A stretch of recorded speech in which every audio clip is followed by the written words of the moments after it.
morning. This is the Formless podcast, episode number 36. Yeah. I'm Dustin. This is Tyler, the superhuman. And today on Skype, we got Tim, the sack man, joining us.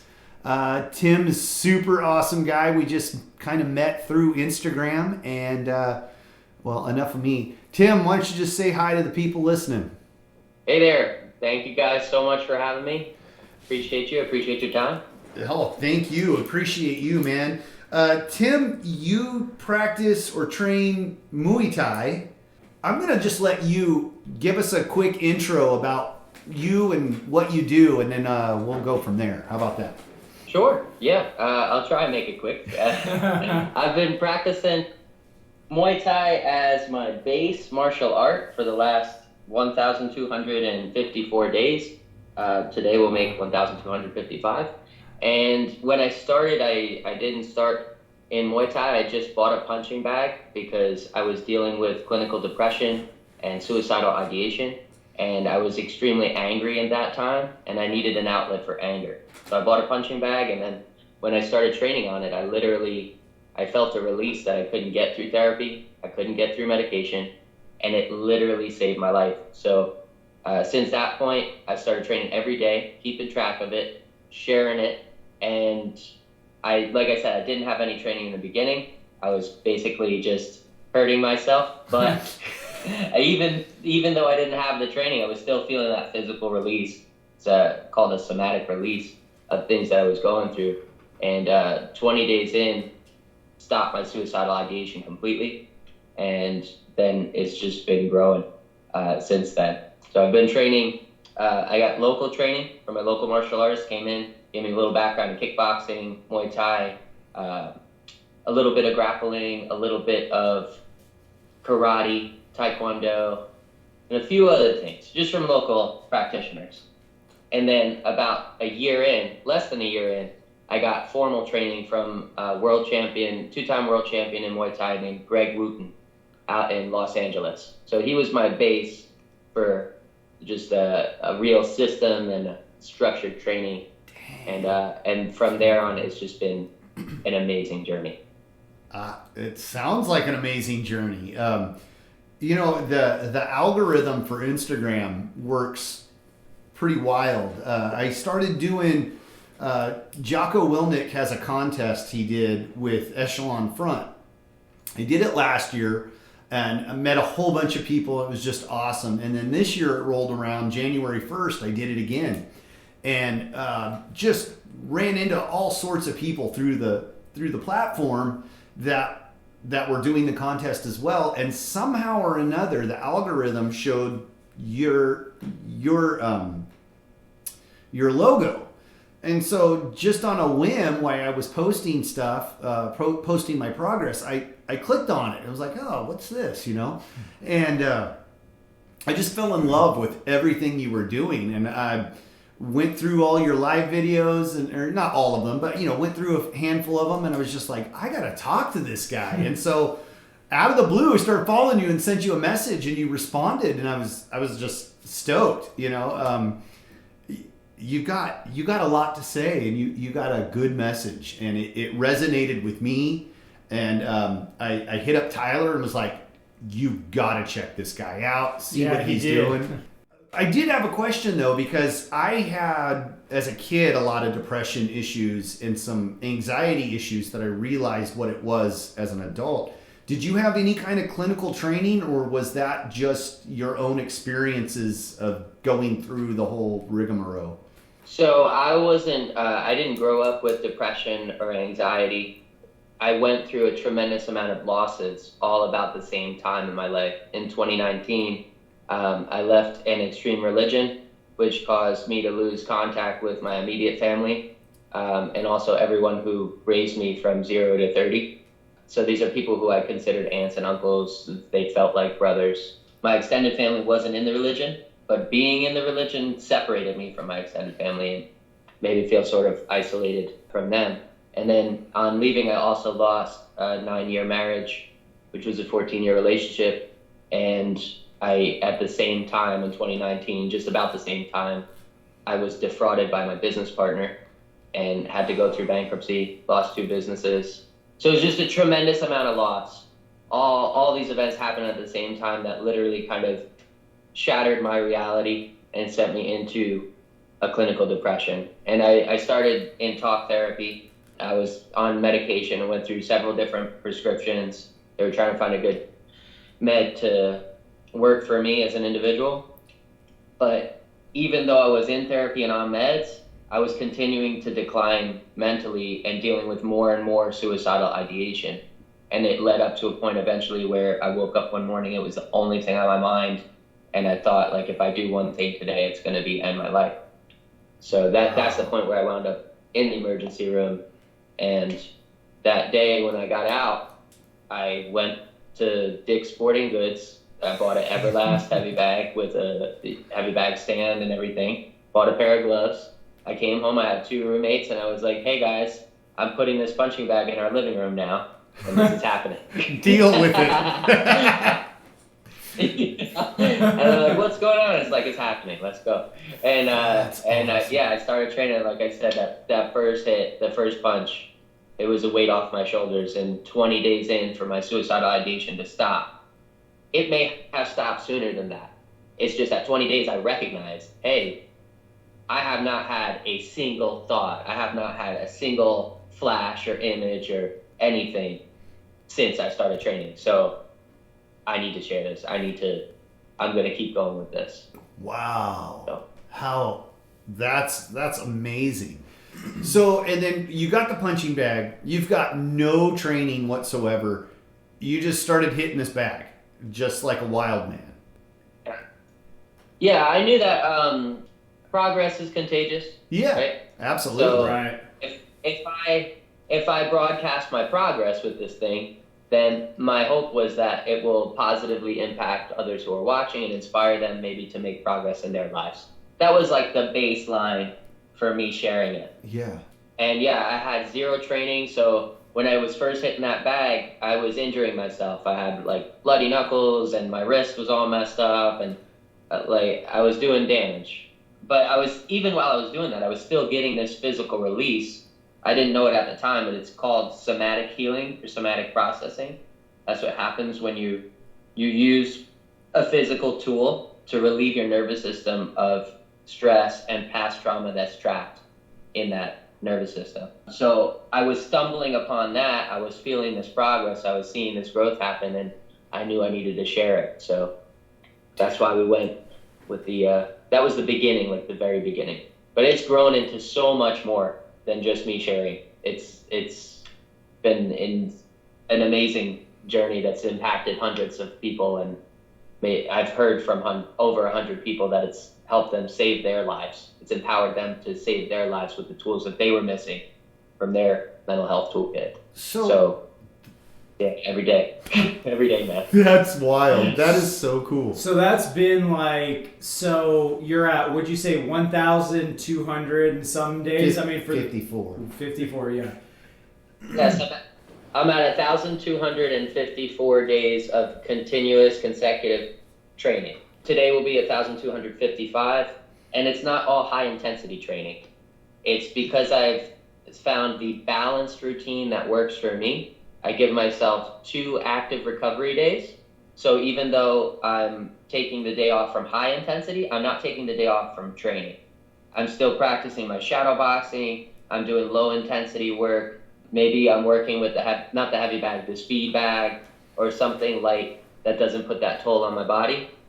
And that way I can make it a sustainable goal, right? Because if I was just high intensity every day, it breaks you down. You'd burn out. Right? Yeah. Did you think, like, I just need to hit something, and so I'm buying a punching bag? Or, like, did you go through some there other things that you were thinking of? So I needed to do something with my anger. I was really angry. Yeah. I just lost my family and my religion and my wife and my business and got defrauded by this business partner. And I was pissed, you know? Yeah, understandably. I knew that this anger was going to come out one way or another. And the other options are put a hole in my wall and hurt myself, or attack some random person who says that one thing that puts me over the edge, you know? So I didn't want any of that to happen. I don't want to go to jail or have restraining orders. So I figured punching bag. The only one I'm going to hurt is me if I don't do it, right? Yeah, you know? yeah. So, and then once that's the second part of like the whole training aspect allowed me to take this so much further than me just hitting a bag. Because when I started training and sharing it with my community, local martial artists came into my home and gave me a foundation in martial arts, in kickboxing, in Western boxing, in Muay Thai, karate, taekwondo, a little bit of jiu-jitsu. And that allowed me to make progress with the bag and get an even better physical release, because now I'm not injuring myself. Now I'm just building myself up. I'm developing a skill set that's useful in life. I'm improving my physical, my heart, my body, my mind. My resiliency is going up. And I'm learning by doing that challenges in our lives can make us stronger. Because I'm presenting myself with a challenge every day. I'm going to do this thing. It's difficult, right? It's going to take work. It's going to take energy. I might not be in the mood to do it, but I'm going to do it. And it's going to challenge me. And by the time I'm done with that training, I'm going to check in.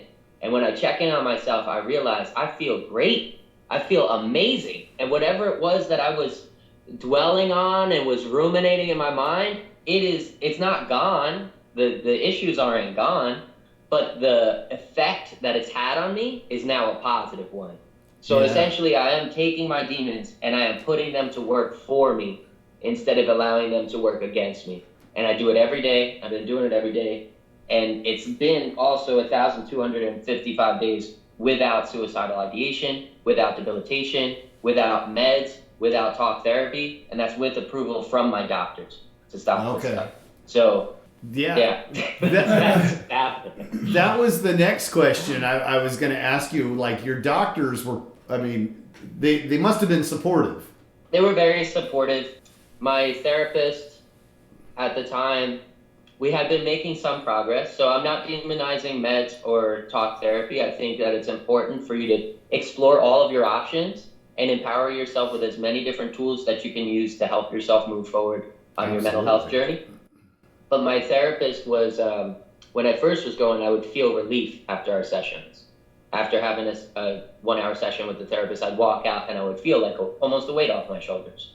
But over time, that it wasn't solving the main issues that I was dealing with, that stuff that was trapped in my nervous system that I didn't have words for. There's some things we experience we don't have words for. We need the physical tools as well. So that stuff was still getting worse and causing the suicidal ideation. After I came out of the emergency room, I called my therapist before I went in. And I said, hey, this is what I'm doing today. And the therapist is the one who called the suicide hotline and got me to my local emergency room. After I came out and I bought the bag, in 20 days, she cleared me to stop. Like, she recognized that you're not dealing with this stuff anymore. And when I would go to talk therapy, it was just like I was talking to anyone else and just relating what happened in my day. I wasn't feeling any benefit anymore from being there. Yeah. So she recognized that as well. And she was like, yeah, you're all right. You can stop. And if you ever feel like any of this stuff comes back or you start to backslide, then you have my information. You can always contact me and we can start up again. But as far as she could tell, I was no longer dealing with the things that she was helping me process. Yeah. You know what I mean? Yeah. So you were going live, punching the bag, talking about how this is helping you, and then other martial artists in your community were like, "Hey, kid, you're not hitting that bag like you should," or what? Was that kind of the Exactly. Exactly. Yeah. My very close friends, they're all family to me now. This has grown such a beautiful, supportive, upbuilding, growth mindset and family in the martial arts community. So I consider them like brothers to me now. So one of my bros back in New Jersey, his name is Checo. He came in and he was like, look, I respect what you're doing. I like what you're doing, but you look terrible. And he's like, if you're gonna do this and you're gonna show it to the community, like at least do it in a way that doesn't, look like so bad. So it was like, I'll teach you this stuff, And the cool thing is, like, he was a trainer. He was charging people to train in his house, like he has a setup and everything. But he came in and he was like, you don't have to pay me. Just, I want to give you something so you're productive, That's a good And then that became a theme amongst other martial artists. They were like, hey, we just want to support you and help you add more value to what you're doing. Like, you don't have to pay us, just train with us here. And it started with my local community, and then it turned into world champions and freaking top class facilities. It's mind blowing, man, mind blowing. I trained in Colorado at 6,000 feet elevation with Sensei Bang of Bang Muay Thai. I don't know if you know Bang Muay Thai. Yeah, I've heard of it. This dude he's got the fastest knockout in the UFC at 6 seconds with hands. So he currently holds the record in the UFC, fastest knockout by hands, 6 seconds. That's insane. And I walked into his dojo and I was like, hey, this is what I'm doing. Would you like to share any of your experience? And he was like, I love your cause. Hang out, get some training in. And he's been supportive since day one. And that stuff has happened just over and over again. It's like, as long as I'm showing up for the community, then the community shows up for me. That's like the number one lesson. It keeps me going out here when things are difficult, when I'm almost out of money and I don't know what I'm going to be able to eat, or, I don't know how I'm going to get out of the situation. I just set up my bag. I start training the community from where I'm at.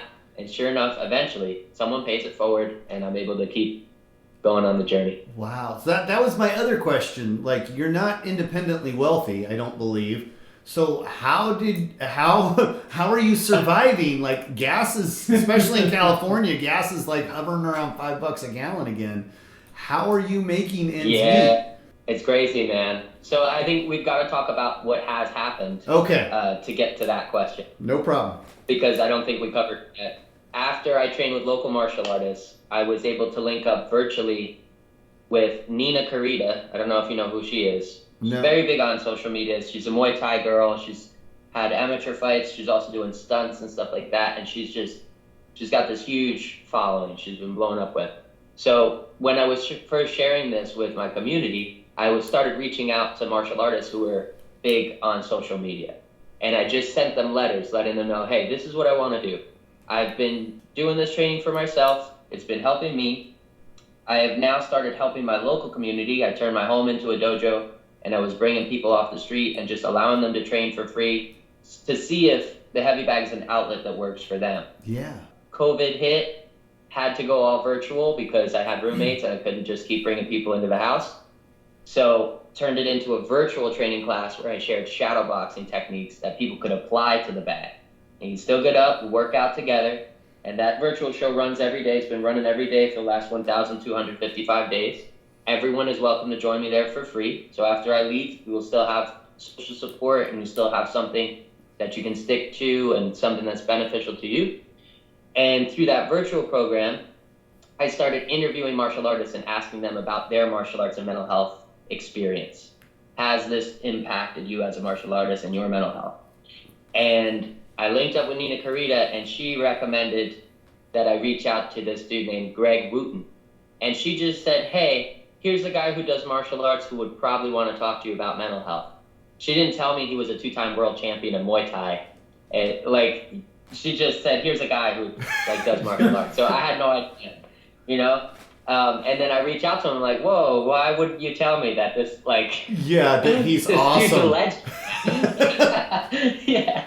And so we did a virtual interview together. And at the end of the interview, I said, hey, if I ever make it out to LA, because he was in LA at the time, I said, hey, if I ever make it to LA, would you train me? Would you train with me? And he was like, of course. And when he said, of course, I literally terminated my lease. I moved out of my apartment into a Kia Soul. I donated all of my clothes. I built this brand to raise awareness, Sack Life Official. And I drove across the country for 91 days, linking up with martial arts dojos across the way from New Jersey to California and building a network of support. When I got to California, I trained with the world champ for 2 months.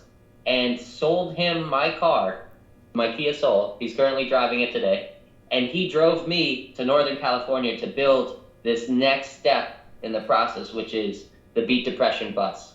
It's a 77 Volkswagen bus with a custom heavy bag attached to it that hangs off the side. So I'm able to now bring the tool that saved my life to people in need and give them the physical experience at their door or at their local park or on the beach or in the mountains or in the woods or anywhere. Literally, like, the whole world is now our training ground. And I don't think I slipped too far off topic. No, dude. We could go back to your original question. Remind me of what it was one more time. What? It was sustainability. Yeah. What is sustaining? Sustainability. Yeah. Yes. So I've had support from people through the virtual class because the virtual class has been impacting lives. So people have sent some from time to time. They send donations. My goal was always to create free mental health care through martial arts for everyone.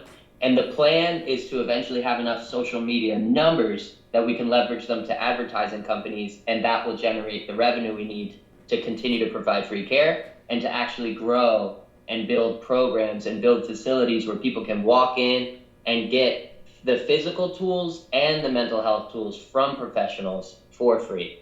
That's the plan. But in the meantime, it's been crowdfunded, man. I saved up for a whole year so that I could go to California, build the bus, and train the people for a year for free. Like, I put that cushion away in the bank.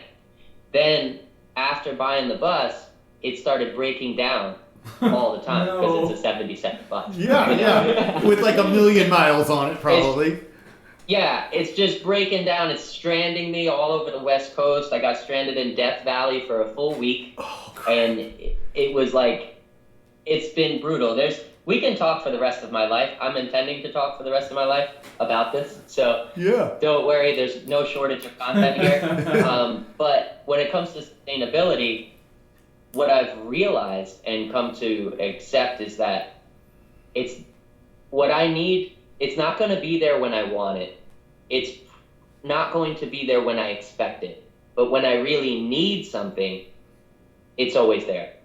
So the people who have been benefiting from this program and watching me go live every day and share my self-care, when they see me in a tough spot, then they're like, hey, survive a little longer. And they send me some fundage. And when I was in Death Valley, people passing by, I'm still training every day. I'm stranded, the bus is broken down, but I've got my heavy bag set up, and I'm hitting the bag on the side of the road, and people are passing by and stopping, and it's raising awareness. And I met some really cool people out there in Death Valley that brought me food, blankets, funds, water, and it was a blessing in disguise to be broken down in Death Valley because the connections I made there are still with me today. And through those connections, I've seen people literally overcome PTSD, suicidal ideation, clinical depression, and those people wouldn't have had access if I wasn't stranded in Death Valley. So it's like, I can't even be mad, like the whole thing, I can't even be mad about it. But I had saved for a year to do it, and after the last breakdown was in Las Vegas, after that one, I shipped the bus out to Colorado to have a Subaru engine swap done so it would be a reliable daily driver. And that was done by John at Eurobus. Shout out to John at Eurobus. You're amazing. John, love you, man. Because he turned my dream into a reality. I can now focus on the mission and not focus on repairs all the time. And that's helpful. That's helpful. And the sustainability thing comes into play because when I originally booked the job, it was $5,000 in California from some guy in his garage. That guy disappeared, and which left me with a bus that had no engine. I pulled the engine out on his orders. Like he said, pull the engine out, label the harness, send me the bus. So I pulled the engine out, labeled the harness, called him back. Guy was gone. He's a ghost. I don't know what happened to him. So then I had to find the next lowest bidder. There's only about 10 companies that do this across the U.S. with good reputations. And John was the next lowest bidder at $15,000. So it went from $5,000 to $15,000. And then he started working on it, and COVID complications set in, and he lost workers, parts became unavailable, inflation was driving costs up. So by the time everything was done, it was $25,000. Oh my Lord. That I spent Wow. replacing the motor. So we went from 5 to 25. And I had budgeted myself so I could provide free care for a year. That's gone. I'm 4 times past my budget now, and I'm a year behind schedule. But I can't regret a single second of it, because if the bus wasn't there, it wouldn't be a livable bus. It wouldn't be a daily driver. It wouldn't have solar power. It wouldn't have the ability to cook food and boil my water, give me central heat, air conditioner, everything that I need to live, like my basic needs, I now have covered in that bus. And I wouldn't have been able to make that progress if it wasn't stuck in Colorado and we didn't, go through all these extra challenges. Yeah. So sustainability now comes from crowdfunding, from people who are donating, and from this awesome deal that I made with Century Martial Arts. So the brand Sack Life is also a discount code at Century Martial Arts. So if anyone needs anything, any gear, home heavy bag, if you want to start a home heavy bag journey, you can get it from Century Martial Arts, get 10% off with discount code Sack Life, and then that puts a commission back into my belly or my bus's gas tank or the repair bills that are going to come from the next challenges. So cool. I can't, this isn't at a point where I can live off of it. It's just a drop in the bucket. But between the crowd support, the support of people from me locally showing up in their community, and the mutually beneficial deal that I've created with Century, I'm surviving. There you go. I'm surviving, man. There you go. It's mind blowing. Now, That's like a common term kind of in martial arts, is like just survive for the present moment, right? Isn't that, I think in jiu-jitsu they say just survive. Just survive as long as you can. Yeah. So you're kind of at that state. Yeah. Now you 100%. Yeah. And you have gear, like you have shirts and stickers and stuff, merch. Yes, I do have a gear line, not a gear line, but I have a merch line through Teespring. If anyone would like to check it out, you could check out sacklifeofficial.com, all one word. And there's a shop on there. There's also a ton of free resources on there. But my merch line goes through Teespring, so it doesn't really benefit me much. It's like another little drop in the bucket here and there. The main purpose of having the merch line is just to raise awareness to the cause. Yeah. So if anyone listening would like to help raise awareness to free martial arts for mental health care, they could pick up an item on the shop, and then that helps, again, it helps raise awareness, but it also adds a little bit of sustainability, and 10% of anything that's purchased through Teespring immediately goes to NAMI, the National Alliance on Mental Illness. So we're funding better mental health for all on a national level whenever someone purchases a product from our merch shop. Dang. So you're not like, that's not even a cash grab for you. You're donating that money. No, Holy cow. So like Teespring's getting the lump sum, the majority of the funds, and then they allow you to set a price above what their minimum line is. Okay. Let's say a t-shirt is $18, their minimum price. If I make that t-shirt $20, I would, ideally, in an ideal situation, I would make the difference between the $18 and $20. But I'm taking that difference and I'm donating 10% of that profit to NAMI. And then 30% of what's left is going to go to taxes because I'm an independent income earner. So there's really like 60% of the $2 is what I'm going to make on a t-shirt. Just to give you perspective on, it's not, I didn't, it's not about money. None of this is about money. If it was, I would still be working my old job or running in one of those old businesses. This is not a business at all. This is what saved my life. This is my responsibility to share it. And it leaves me with such a sense of fulfillment that no one needs to pay me to do it, and no one could pay me to stop doing it. I think it's very important for people to understand. People have come along on this journey and offered me large sums of money to do something different because they think that it would be, in their mind, like, this is how we can all make money. It's not about money. It's not, I'm not going to compromise my values, my integrity, my purpose out here so that I can go to work and make money. That's not ever going to be the plan. This has been free for 1,255 days. It will continue to be free. for people who need it, because mental health care is a basic human right and we deserve it. And this is what I can do about it. I can't change the system in place, but we can build a new system together. Yeah. So that's what's been happening over the last almost 4 years. We're building new systems. And I got to tell you, like, the support system that we have in place is so solid. The people are such, like, reputable, like, good-hearted, honest-hearted individuals. It's been a refining process, and it's only getting better and better the longer that I stay moving forward. This is so awesome. That is such an awesome story.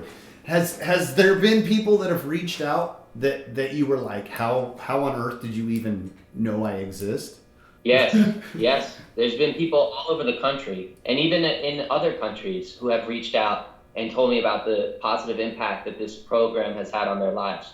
Whether it's that they're training with me on the virtual class, or they're just inspired by the journey to start moving forward on things that they may have been putting off. Yeah. This has had like an overwhelmingly positive impact. There was a boxing coach in Uganda who reached out early on, like I want to say in the first year.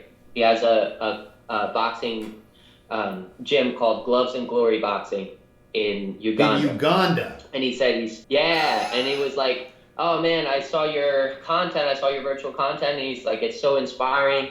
You're inspiring me. I want to do more for my community. And he was like, we started a free kids program. We're training the kids for free in the local community now.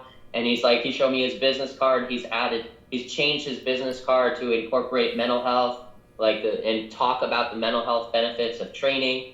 And his coaches from time to time send me messages, and they're like, keep on going, man. You're killing it.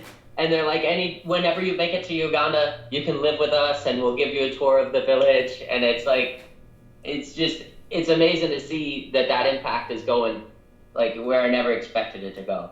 Yeah. That's like one of many, many examples. But one that really stands out in my mind is I was in New Jersey at the time doing the virtual class, and someone was in Oklahoma. And that person in Oklahoma, I think, will be cool. I'm not going to share names because I want to respect healthy boundaries and everything. No problem.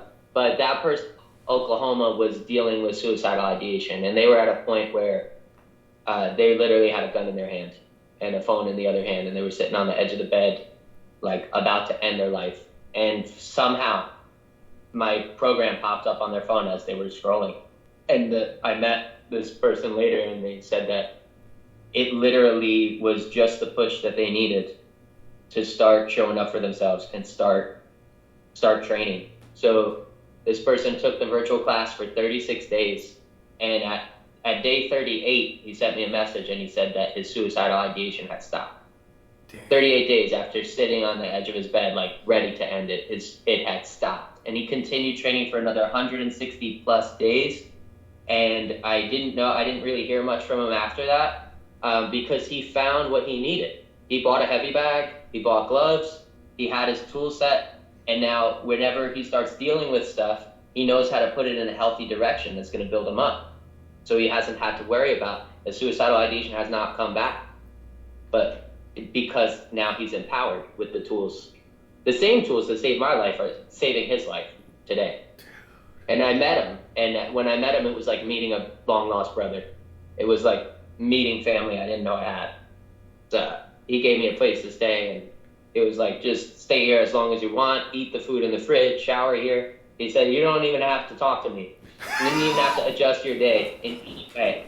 Just, I want you to have a comfortable place on this journey. So stay as long as you'd like, and, my house is your house. And he said, you saved my life. And I said, I didn't save your life.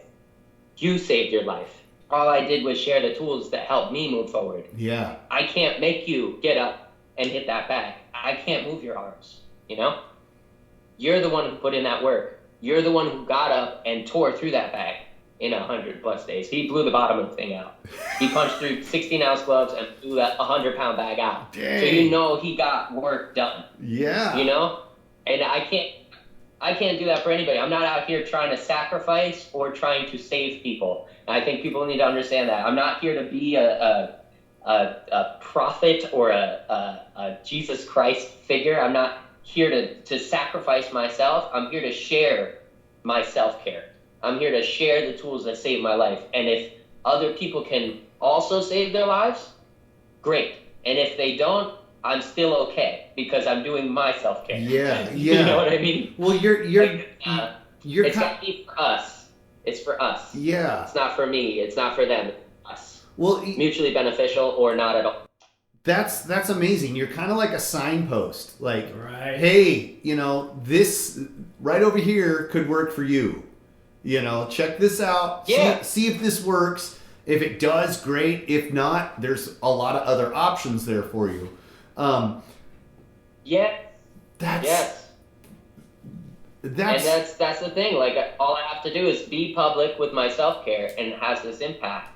And other people are able to be public with their self-care and create a ripple effect. Yeah. And it just keeps growing and spreading. More and more people benefit from it. Well, and there are hundreds of ways that you can help yourself. And if I never tried this, I would never have known what it was going to do for my mental health. Mm-hmm. Almost nobody could have told me, hey, punch a bag and you'll be all right. No one could say that to me when I was dealing with clinical depression. Yeah. Like, get out of here, man. You're crazy.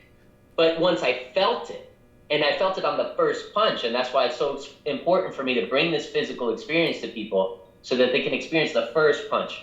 And you'll know. Like, I've seen people have that light bulb moment. It's the most fulfilling part of my life, to watch people have that light bulb moment where they find relief for the first time and they didn't realize that this tool could work for them. And now they're going to add it into their lives, and their whole life is going to be better because they took this step and they showed up, Yeah. How cool. Yeah, that's a pretty cool journey right there. And my question is to you for listening to all this. There's a massive story here, with everything that you've gone through and the people you've met. Have you considered down the road? Are you gonna, keep up with going with the social media stuff and your program? Do you have plans for like a book or like a movie script or anything like that? Has anyone talked with you about that? So people have pitched to me things like that along the journey, and I'm open to a movie, a book, or things like that. But I know who I am as a person. I hate writing. I hate it. It's not my outlet. I don't journal. Journaling works for a lot of people. I don't journal. I just don't like the process of writing. So I would rather have someone write it, like an editor or a publisher write it, and I can sit down and do interviews like this. I can share the story.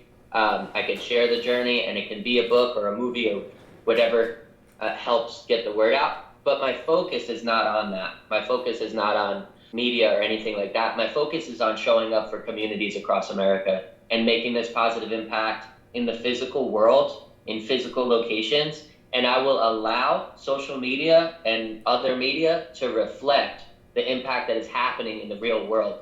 Because if I get distracted or caught up in the social media game, in the numbers, in pleasing the algorithm, in being PC and appealing to these different audiences, then it's going to take away from the mission. And the mission is the most important thing. The outcome is the most important thing. And I can do that, have that outcome right now without going through all the steps to be successful as a social media figure, as a media figure. Yeah. If you know what I mean. Yeah. So I'm focused on the outcome, not the income. I know the income will follow with time. All I have to do is be here, continue to show up. Put the time in. And I've seen it. And people have saved my life. They're saving my life now. That's the craziest part about this journey. I was lost. I went through clinical depression, suicidal ideation. I found the heavy bag. The heavy bag allowed me to save my life. I shared it with others. It allowed them to save their lives. Then I ran out of money. And now those people are saving my life. It's crazy. So it's like the last 8 months has been practically 100% crowdfunded, and they have gotten the bus from Oklahoma to Texas to New Mexico through Arizona to California, and they're going to get me back to the East Coast too, and I have no doubt about it. And I don't need to worry about, there isn't enough money for me to get back to the East Coast, but I know that there will be when I need it. You know? Yeah. It's a bizarre way to live. It's a bizarre thing to see that this has become so mutually beneficial, and it's just come back to me tenfold. And just as another note, I have to mention that I have a better relationship with my family now than I've ever had in my entire life. A better relationship with my mom and dad, who initially they were part of this extreme religion. There's sort of still part of it, but because of what I'm doing, because I'm showing up for the community and showing up for others, it kind of cuts through the program. You know what I mean? Yeah.